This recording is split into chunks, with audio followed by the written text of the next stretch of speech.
पिंजरा पिंजरा रे. आमच्या म्हाताऱ्याला तुझ्या गजाचं स्थळ काय मान्य नाही बघ. तो तिकडे तुझ्याबद्दल जे काही बोलला आहे ते तुला ऐकवलं ना, तू तुझ्याच नजरेत पडशील. लाज वाटेल तुला तुझी. तर दादा म्हाताराच झालाय. त्याच्या निर्णयात पूर्वी इतका दमच नाही राहिला.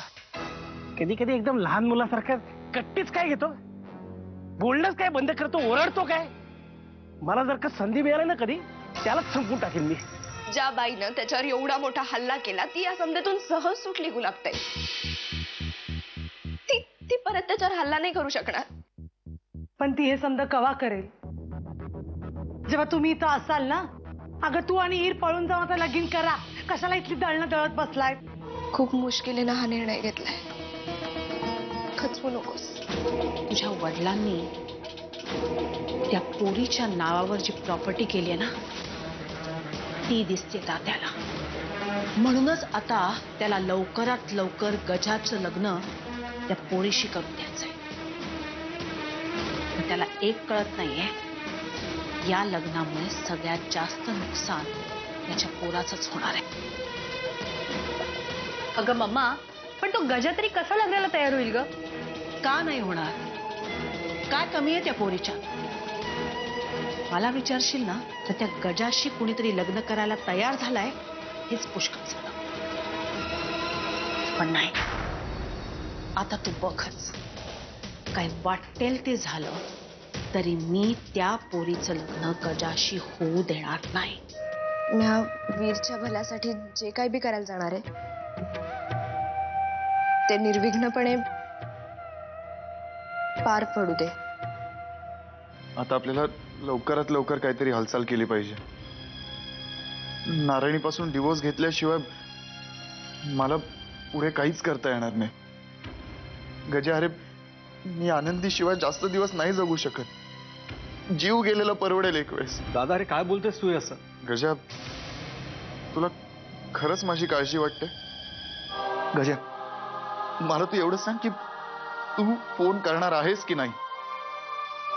पण तात्या. अरे तात्यांचा काय संबंध इकडे? हवं तर मला फोन देऊही नकोस. तू लाऊडस्पीकरवर फोन लाव आणि बोल तिच्याशी. पण फोन लाव ना गजा. आनंदी, गजाचा फोन आहे. हा गजा. वीर कसा आहे? जिवंत आहे. गजा तू. आनंदी, दादा आपलं बोलणं फोनवर ऐकतोय. मी फोन लाऊडस्पीकरवर ठेवलाय. मला माहिती आहे आनंदी, तू आता माझ्याशी काहीही बोलणार नाहीयेस. तुझ्याशी बोलायला मला कुठल्याही शब्दांची गरज नाहीये. पण मला तुला एवढंच सांगायचं आनंदी की मी कोणालाही घाबरत नाही.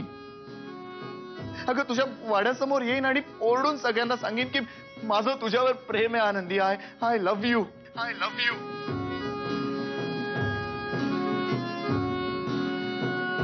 मच्छिंद्र, तू काय तुझ्या पोरीला आयुष्यभर बिन लग्नाची तर ठेवणार नाहीस ना?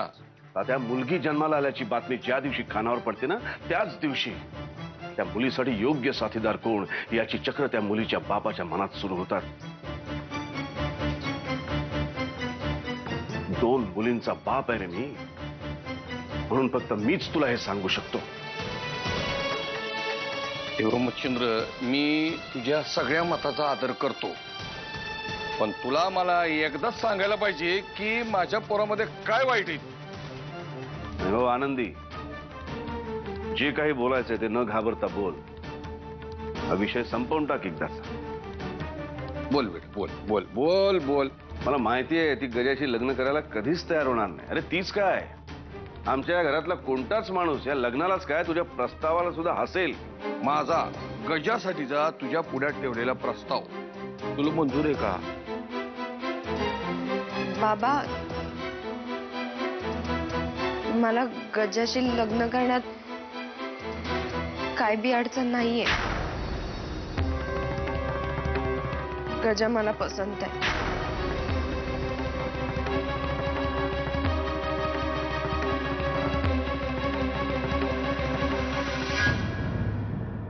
पिंजरा